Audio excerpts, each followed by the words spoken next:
Bismillahirrahmanirrahim and Assalamu alaikum. Today's guys we will talk about oil spill disaster. This is a continuation of our first lecture. This is the second lecture about oil spilling disaster. Page number is 36. Page number 36, and the paragraph is sixth paragraph. We have already read about the 5 paragraphs. Now it is the 6th paragraph we are going to learn. So to start with, 19 days after it ran aground, it broke into 2 pieces on 15th of August, and the oil spilling spread to the coastline of Clifton Beach, Karachi. वो कह रहा है कि 19 दिन बाद जब वो ground हो गया तो उसको 2 पीसेस में उसको तोड़ दिया गया उस जहाज को 15 अगस्त को, जब वो उसने सारा उसका ऑयल गिर गया था कोस्ट लाइन पर क्लिफ्टन बीच में. As the area of port Qasim and the 40 kilometre belt of Karachi coast line were threatened by the major oil spillage. जैसे ही पोर्ट कासिम का जो एरिया 40 किलोमीटर बेल्ट का कराची का कोस्ट लाइन का एरिया, ये सारा डैमेज हुआ उससे मेजर ऑयल स्पिलिंग से. The government of Pakistan declared a state emergency while the ship only 1 kilometer from the beach. The government of Pakistan declared a state emergency. वहाँ पे गवर्नमेंट ऑफ पाकिस्तान ने state emergency यानी ऐसी emergency लगा दी उस वक्त. With the ship only 1 kilometer from the beach, people on the shore were threatened by the pungent. Pungent बोलते हैं बहुत तेज smell. Airborne fumes from the oil. Ship only एक किलोमीटर का जो एरिया था जहाँ पे शिप खड़ी थी, लोग जो हैं शोर के पास रहने वाले जो बहुत ज़्यादा थ्रेटन थे, बहुत वल्नरेबल थे, वहाँ पे उनको ज़्यादा ख़तरा था. क्यों? जो वहाँ पे तेज़ बू जो उसकी थी ना ऑयल की, और जो फ्यूम्स थे उसके ऑयल के जो फ्यूम्स जो ज़र्रात होते हैं जो उड़ते हैं, जो सेहत के लिए ठीक नहीं होते. With the east wind blowing towards the Indus delta, वहाँ से ईस्ट विंड जो ब्लो कर रही थी, ईस्ट की तरफ से जो हवाएं आ रही थी, उसकी वजह से और ज़्यादा वो मामला सीरियस हो गया, क्योंकि वो जो उसकी जो स्मेल थी और उसकी जो फ्यूम्स उड़ रहे थे वो लोगों के लिए हार्मफुल थे. So next 7th paragraph. The long term effect of this disaster will be many, said the spokesman for WWF Pakistan Pollution Unit. कि इसके दूररस नताइज जो हैं इस डिजास्टर के, इस सानिया के बहुत ज़्यादा होंगे. किसने कहा? स्पोक्समैन ने, WWF पाकिस्तान पोल्यूशन यूनिट के. The important marine life, the impact on marine life, coastal plants and wildlife could be irreparable.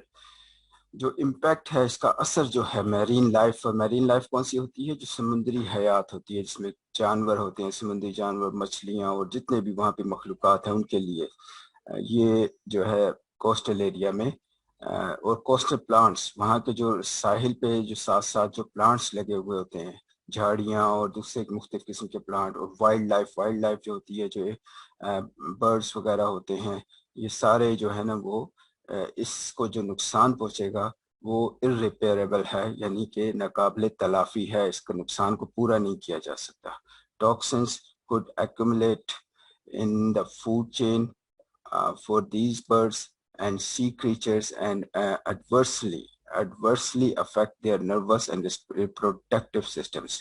वो कह रहा है कि मैरीन लाइफ को नुकसान पहुंचेगा. जो टॉक्सिन्स हैं, जो ख़तरनाक जो इसके जहर है, could accumulate in the food chain. ये उसकी फूड चेन यानी जो वहाँ के बर्ड्स और ये जो जानवर हैं जो कुछ भी खाते हैं, इनकी जो खुराक है उसके अंदर वो सरायत कर जाएगी. एक्यूमुलेट घुल जाना, अंदर चले जाना, तो उसके अंदर वो सरायत कर जाएगा ये टॉक्सिन्स जो हैं, ये जहर जो है. For these birds and the sea creatures and adversely affect their nervous system. और ये क्या होगा कि फिर ये उसका उनका जानवरों का nervous system और reproductive system ये जो बहुत seriously affect होगा इसकी वजह से. It is likely that seabirds will lay fewer eggs or none at all. बहुत कहा जाता है कि बहुत उम्मीद है कि जो सी बर्ड्स हैं वहाँ के वो इस मर्तबा कम एग्स जो है ना ले करें, यानी अंडे कम दें और उनके जो बच्चे वगैरह होते हैं जो उनकी रिप्रोडक्शन है वो कम हो सकती है या हो ही ना. नेक्स्ट पैराग्राफ है. On the 27th of July 2003 the Greek registered oil tanker MT Tasman Spirit was carrying 67,000 tons of crude oil to be delivered to the Pakistan National Shipping Corporation when the first stage of the environmental disaster started to unfold. 27 जुलाई 2003 को Greece का जो एक जहाज था जिसका नाम था MT तास्मान spirit, वो 67,000 टन्स का जो है ना क्रूड ऑयल लेके आ रहा था, खाम ऑयल लेकर आ रहा था पाकिस्तान. यहाँ पे उन्होंने पाकिस्तान नेशनल शिपिंग कॉर्पोरेशन को डिलीवर करना था पहली स्टेज में, और फिर यहाँ पे ये डिजास्टर ये सानिया हो गया. Next paragraph. The marine turtles breed year round on the beaches of Sandspit and Hawke's Bay and congregate close to the shoreline in large numbers. The marine turtles यहाँ के जो कछुए होते हैं ये ब्रीड करते हैं यहाँ पे इसी सीजन में इन बीचेस के ऊपर अपने अंडे देते हैं हॉक्स पे और यहाँ पे सैंडस्पिट में एंड इकट्ठे होकर यहाँ पे शोर लाइन के ऊपर अपने बहुत ज़्यादा तादाद में यहाँ इकट्ठे होते हैं और यहाँ पे अपनी अंडे वगैरह देते हैं. तो ये ट्रेजिकली द स्पिलेज कोइंसाइडेड इसके साथ ही मिलकर चलना, यानी कोइंसाइडेड मिलकर चलना. तो ये अफसोसनाक बात ये है कि ये जो स्पिलेज है, ये जो ऑयल का जो सानिया हुआ है, ये कोइंसाइड कर गया है इसके साथ ही जैसे with the start of the annual peaks in breeding. जो इनका ब्रीडिंग सीजन है उसके उसी वक्त ये भी हुआ है सानिया जिस वक्त इनका ब्रीडिंग सीजन हो रहा था. ठीक है. Oliver green and olive ridley turtles, ये इनकी किस्म है टर्टल्स की. तो ये उनका ब्रीडिंग सीजन है और इसी वक्त ये सानिया हुआ. The most vulnerable marine mammals are the humpback dolphins, जो बहुत ही कमज़ोर यहाँ की मैरीन मैमल्स जो होते हैं, जो हम्पबैक टर्टल्स हैं, हम्पबैक डॉल्फिन्स हैं. हम्पबैक डॉल्फिन्स यानी जिनके कोहान सी बनी होती है उनकी कमर पे, यानी कुबड़ापन जो होता है. तो वो वाली जो मैरीन्स हैं, ये डॉल्फिन्स हैं, ये उससे बहुत ज़्यादा इफेक्ट हो सकती हैं क्योंकि ये ऑलरेडी जो है ना बहुत कमज़ोर किस्म की स्पीशी है जो कि ख़त्म हो रही है पाकिस्तान से. Which feed in the shallow water of the Karachi beaches, जो कराची की बीचेस जो हैं उसके जो कम गहरे पानी होते हैं वहाँ तक वो आके वो अपनी फीडिंग करती हैं या अपनी खुराक हासिल करती हैं. Also at risk are the 75 species of migratory water birds. इसके साथ साथ जो माइग्रेटरी वाटर बर्ड्स हैं, पानी के जो परिंदे हैं, वो सब इनकी स्पीशीज 75 स्पीशीज 75 स्पीशीज जो होती हैं किस्में अक़साम, वो भी एट रिस्क हैं, उनको भी नुकसान पहुंच सकता है. And the already endangered bivalve shells, जो सीप होते हैं वहाँ पे, bivalve shells सी शेल जो होते हैं, वो भी ऑलरेडी जो endangered हैं वो ऑलरेडी endangered हैं, यानी कि वो पहले ही ख़तरे में थे, वो भी इसकी पेट में आ जाएंगे. Time will tell the effects of these. वक्त ही अब इस मामले का इफेक्ट्स, इसके मज़ीद क्या इफेक्ट्स होंगे वो वक्त ही बता सकता है हमें. तो ये था हमारा आज का टॉपिक, ये कंप्लीट हो गया, oil spillage. So all you have to do, guys, you have to read this thoroughly and try to understand and underline the difficult words. and now we will do some exercise. I'll share another screen from here. So now we will do some connectives. A connective is a word or a phrase which links clauses or sentences. Connecting एक ऐसा word और phrase होता है जो clauses को और sentences को, दो जुमलों को आपस में जोड़ता है.